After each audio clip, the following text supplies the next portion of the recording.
Wow, lots of great conversation I'm hearing. It's so exciting to see so many people back and see a room filled at the beginning of our track today. Again, my name is Michael Moon. I will be your chair for the Impact track this afternoon. We're going to kick off our first session today with a speaker from Johnson & Johnson. Where are you? Where'd you go? Where you are? All right. So we have Gitanjali Gamal from Johnson & Johnson. She is the head of HR, and she's going to talk to us about a multi-year program that they're working on in bringing data and AI into the talent and learning and development space. So, welcome.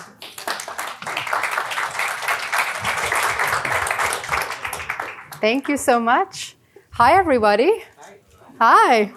So glad to be here today. This is so exciting. I'm back with my favorite people, the people analytics community, right? So my bucket is feeling full already.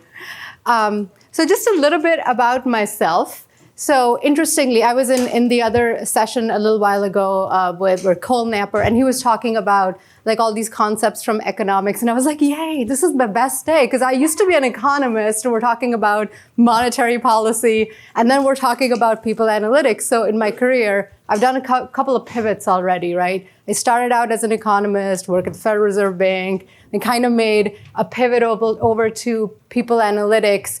And then more recently, I'm an HR leader now, where I work with our global commercial strategy and business development organizations in J&J. So I get to see a lot of very complex topics around people and talent. So I love it. And the fun thing is, now I've seen people analytics like right from the epicenter, right? Having led many people analytics teams, I've seen it from outside of HR and now on the HR business partner side. So the real fun will be in the Q&A, because you can ask me anything and I will tell you the good, bad, and ugly of all of it.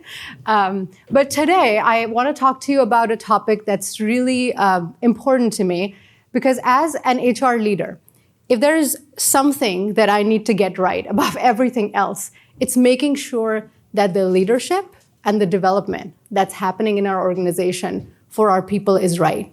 And it's not just because it's the right thing to do. Of course it is. But beyond that, that is something that has a direct impact on how we run our business.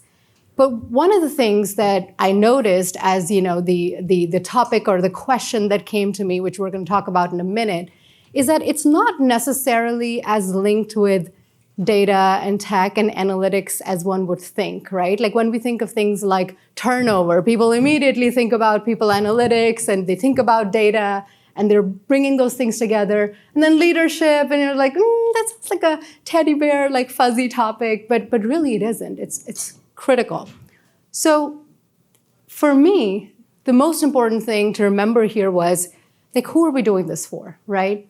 We got to make a positive impact, and it's got to be across two dimensions, for people and for business. And I hear a lot, not just recently, but for the last couple of years, we hear all the time, hey, people analytics is not about HR, it's about the business, and we got to drive business metrics. Of course we do. But look, there is a long value chain to showing that connection to business metrics. And as part of that value chain is the engagement that you need to drive, the development that you need to drive. Because unless you have that, you're not going to have the thriving teams that are giving the discretionary effort to drive your profitability, to drive your top line and bottom line growth. So those were like our guiding principles as I went into this.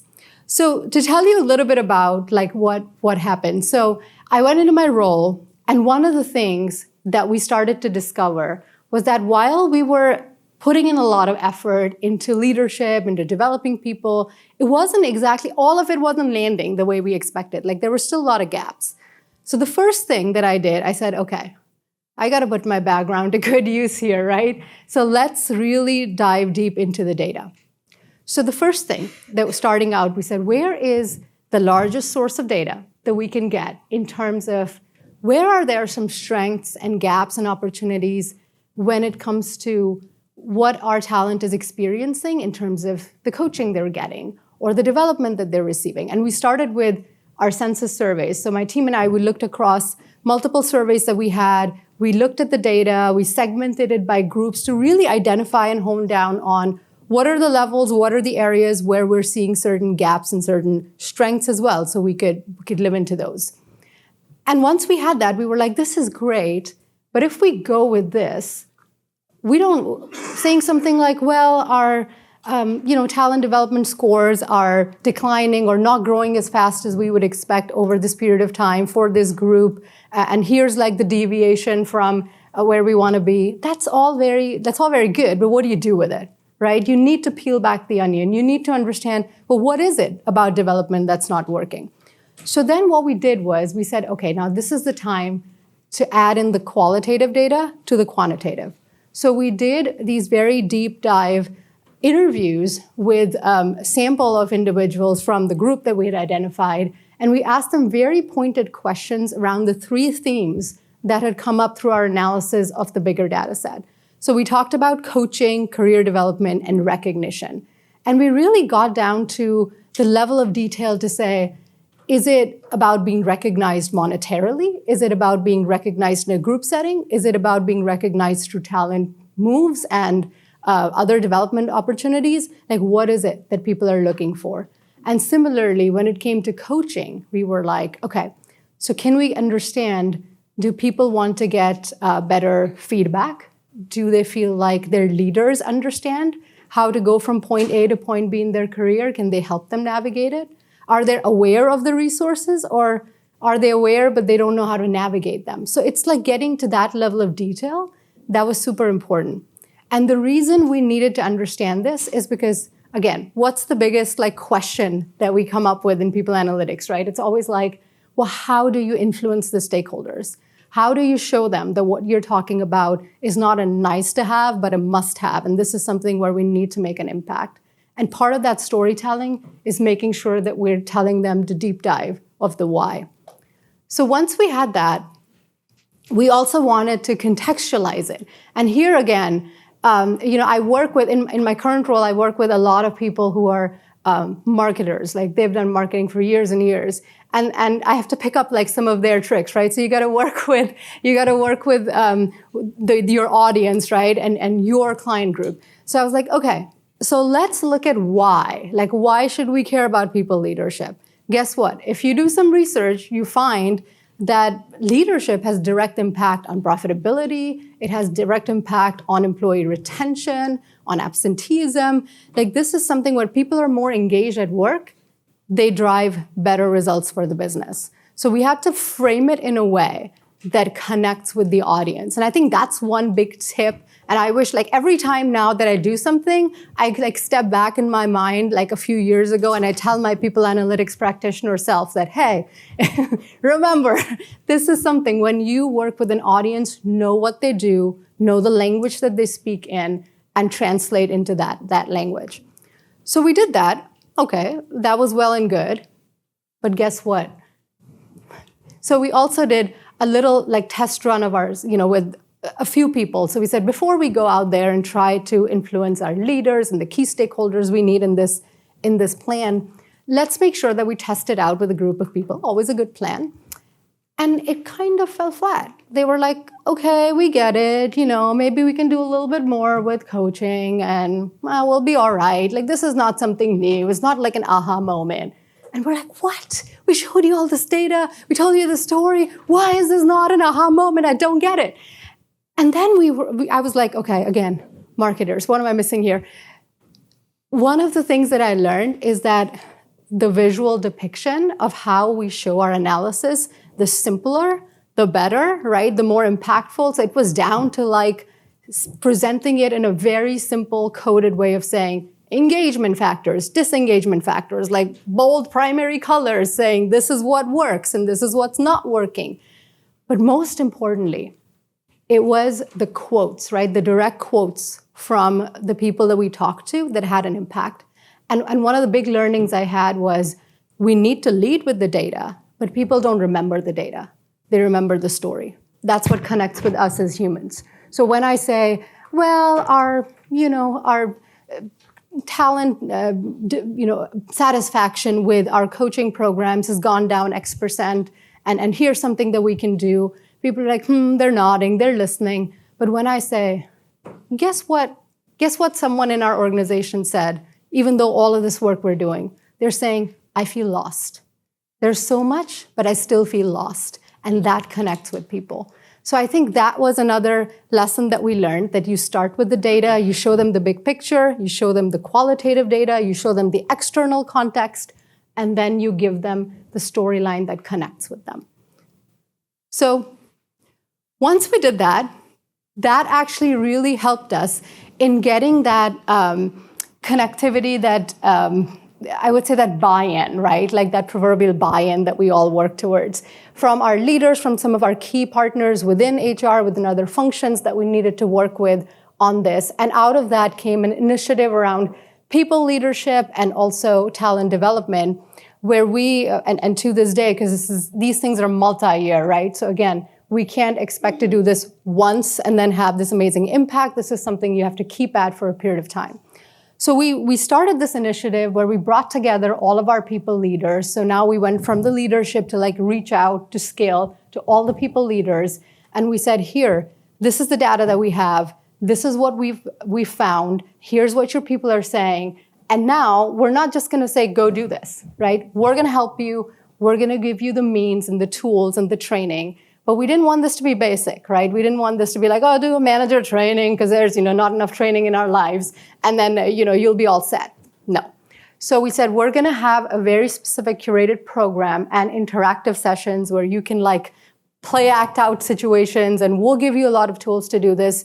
And we started this process. But guess what? There was another learning moment here. And no pun intended, because it's about learning, but it was a learning moment too. We realized that that's only one half of the equation, right? If you think that leadership can just be solved by having the leaders be trained up, have all the tools, have the data they need, that's not enough. It's a two-way street. You got to work with the broader teams and the talent as well. And that was another moment to say, what is the data telling us? So we have this amazing learning system, and I'm going to talk to you in a minute about how we leveraged it. But we have this learning platform, which like anything else, right? The better the input, the better the output. And so if you're going to feed it the right data and the right information, it can do wonderful things for you, but it won't if you don't give it anything. So we went in there, we looked at what is the usage, right? Like, how does it look in terms of what our people are engaging in? And the first look, it seemed like, oh, it's great. Like we have all this, like if you look at the click rates, they're really high. We have people going into the system, engaging. But then we're like, let's peel back the onion. And we have something which we called these reflect exercises, and I'll tell you a little bit more about it in a second too, which are these great sort of questionnaires, and you go through them, and there's machine learning models in the background who are taking all of this language and bucketing it. But to do that, you have to first go in, spend the time to go through these exercises, complete them, and the completion rates there were pretty low. So we're like, oh, so people are going in, they're clicking, like the first part of the watermelon looks green on the outside, but you cut it up and it's a little bit red inside because they're not taking the time to finish it. And maybe it's because they don't have time, maybe they don't see the ROI yet, whatever it is, but this is important. So we reached out, we actually reached out directly to our broader teams, and we said, look, we're working with your leaders, but this has got to be a two-way accountability and partnership. So if you want better coaching, you want better feedback, you want better recognition, you got to help your leaders. You got to make sure that you go in and you give it the right data so they can use this data to help you, and you can help yourself with it. So we actually use a system where, and it's amazing because it has everything from mentors and stretch assignments that it can recommend to you based on your interests. So we had our team members go in, and I'm actually showing you part of my own results here. But essentially, once you take the quiz, right, they have like 4 different sections. So you get your personalized values. So what are your top 5 personal values based on the questions that you answer? So this is what your core is. It has to connect with the organization and the work you're doing. Otherwise, there's just going to be a general mismatch. And then there's what are your engagers, right? What is it that engages you? Is it recognition? Is it the ability to influence, to have an impact for the community? So those are, again, based on your unique answers that you get your assessment back. Also, career phase. This is interesting too, because based on whether you think you're at mastery phase or a phase where you're looking for an inflection, it can give you different recommendations, which I'm going to talk about in a second. And then last, but certainly not the least, skills, right? Everybody's talking about skills. So this is great too, because not only is it a simple, do you have the skill and what's your proficiency level? And I know we can have a whole debate about self-assessed and manager-assessed, and we have all that. But also, more importantly, I love the fact that, through the system, we could also get at, what do you want to do more of? What do you want to do less of? What do you think you have gaps in and you like to learn? Because just because you have a gap doesn't mean you want to learn about that thing. Maybe that's not part of your interest. So here, you're getting that full gamut of, what is it that I'm good at? What is it that I need more of? And how can I learn it? And then taking all of this, the aha moment to engage our teams was, we said, okay, so if you take the time, here's your ROI. If you take the time to do this, what you can get is your personalized career journey, right? And we're personalizing this learning at scale now. So where you can go in, the system knows all of this information about you. You enter in your target role. Let's say, whatever, you want to be the head of D&I at your organization. It shows you what are the steps suggested, right? You can take many different paths to the same destination. It shows you suggested different roles that might be part of the steps towards that. But not only that, it doesn't leave it at that. It says, okay, so are you, based on the skills you have and the skills needed for this next role, here's some of the learning that you can take. So what we did was we said, okay, so now that you have that, share with others in the organization that this is the kind of value you can get. And we had almost like a 39 to 40% uptick in the completion of those exercises, like within days. It was amazing.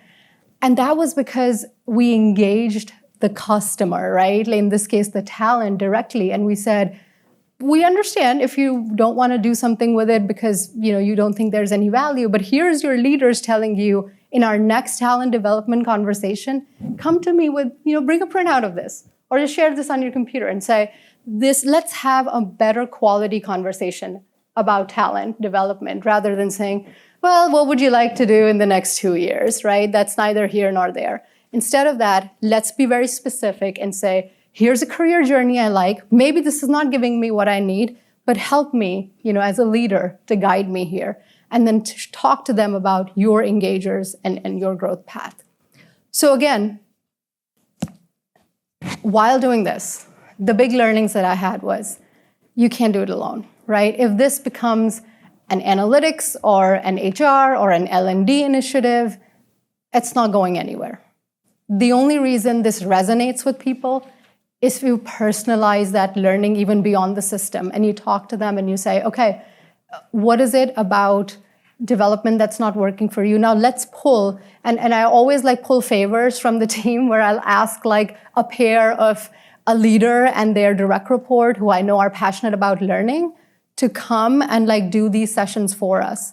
So it's not just an HR-led initiative, but rather they are having a conversation using these tools and showing people how this data is actually valuable. And the more data that you give the system, the better the value for you. So they were doing that in person. And then we also say, okay, so we're going to continue to watch how we're doing. So we look at our engagement metrics, of course. That's been going up in terms of people feeling like they have the tools and the education to really be empowered about their development.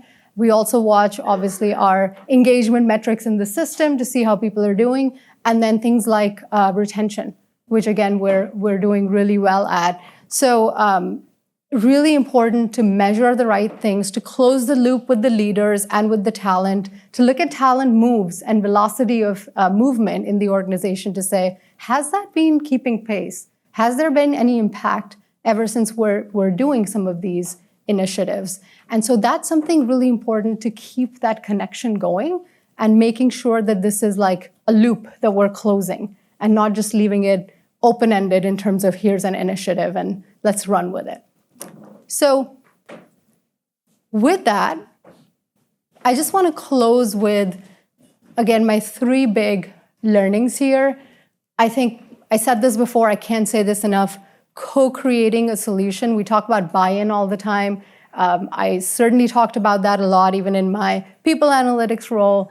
And co-creating with your users something that they actually value, that's going to solve a problem that they care about. There's nothing more important than that in terms of getting their buy-in and their support. Because if we go to someone and say, here's this beautiful cake, and look how amazing it is, and just try it, and they try it, and like, I didn't want a chocolate cake, I wanted vanilla. And you're like, no, but chocolate is better, like just have it. And they're like, no, but I did want the vanilla cake. You have to meet your customer and your audience where they are. So I think that's something that was really important. The other piece that we learned was that, of course, doing this without using the data, whether it's the data that informs the question that you're choosing, whether it's the data that informs what kind of usage and where the problem is in your target group, or it's the data afterwards in terms of measuring your outcomes and continuing to do that, and hopefully continuing to improve the outcome metrics. I feel like we still have a lot of activity metrics. We got to get to more outcome metrics. We can't do it without that. I think that's something that's critical in terms of buy-in with the business. And then finally, the most important thing is keeping people at the center, right? Like even the name of this practice is people analytics for a reason. We have to make sure that at the end of the day, whatever we're doing is having a real tangible impact for people and it connects with them. So that's all I have for you today. Thank you.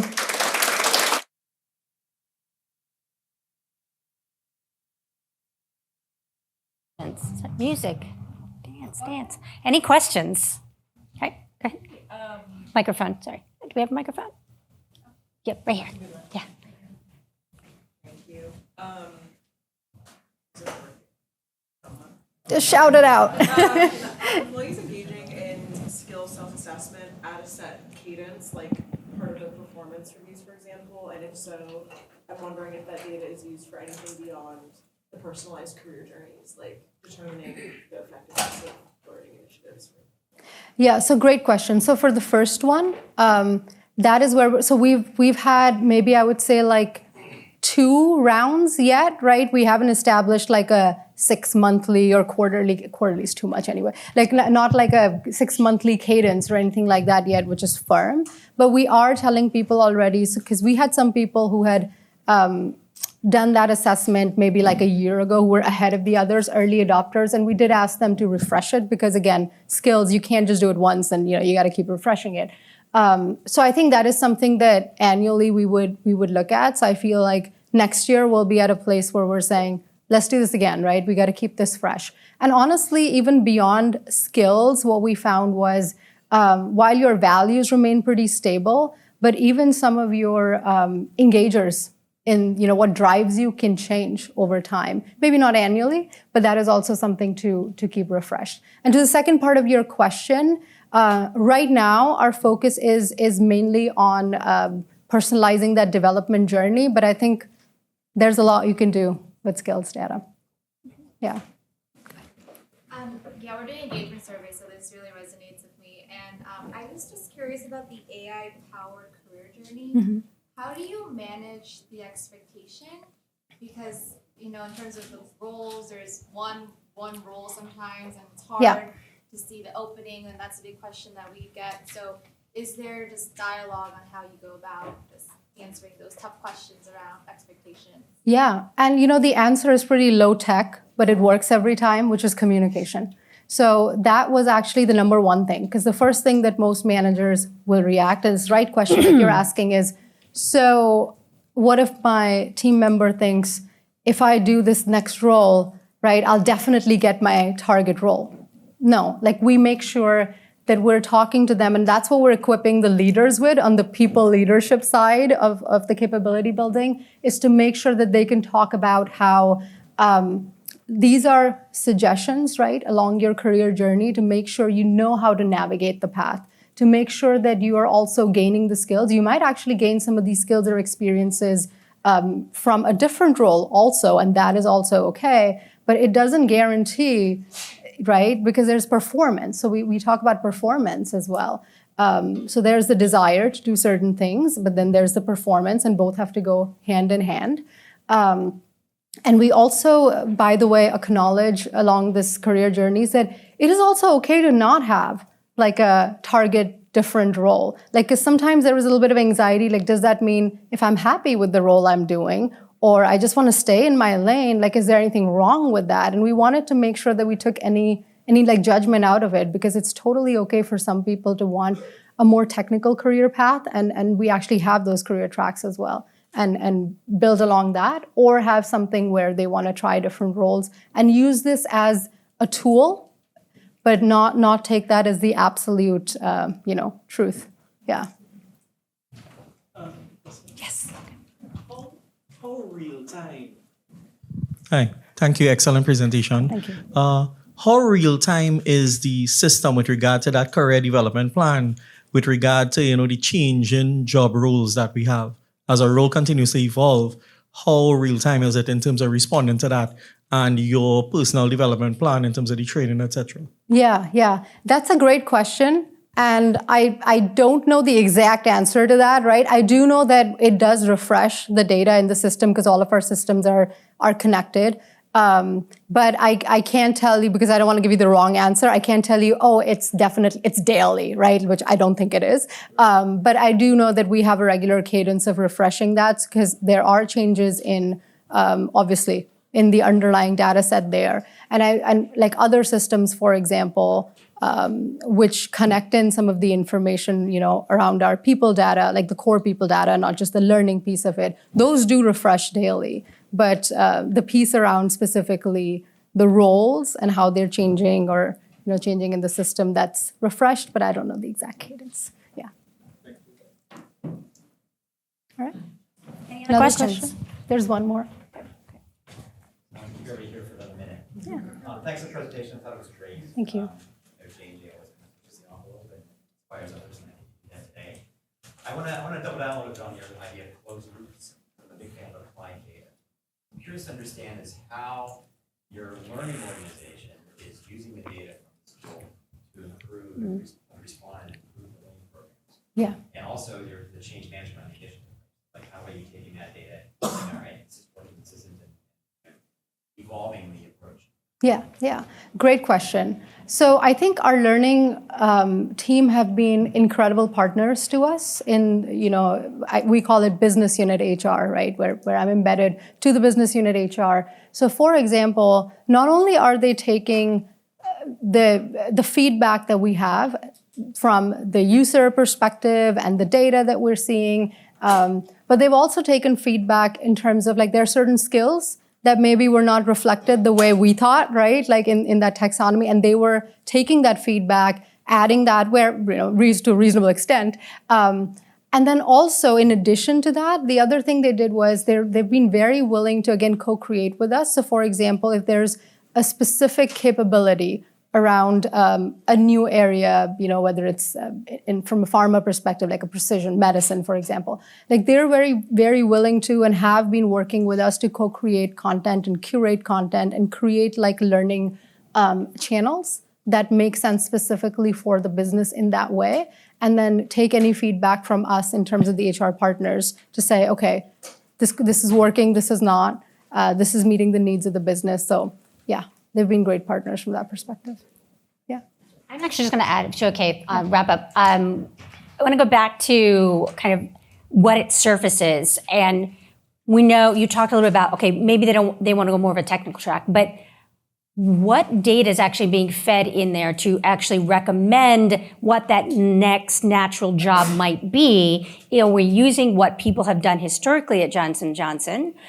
What about the person that maybe they want to go to a completely different field or a different function? So how does the recommendation engine help there? What are you doing to? Yeah. And I think, and again, it's not all just coming from, like our team is just one example, right? But you can imagine that there are our entire talent management, there's a whole skills division, right? So they're plugged into this in terms of the research that they're doing and feeding in the information that they're getting from across the organization.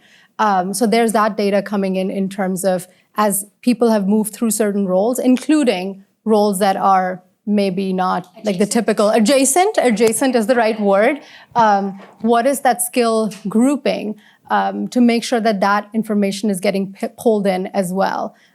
So there's just a lot of, in terms of rich data that comes in, but it just comes back to, at the end of the day, we have to keep these systems living, if you know what I mean. Make sure that we're continuing to engage in them, continuing to refresh them and look at them differently. So that's what we're trying to do. Awesome. Thank you. All right. Thanks, everyone.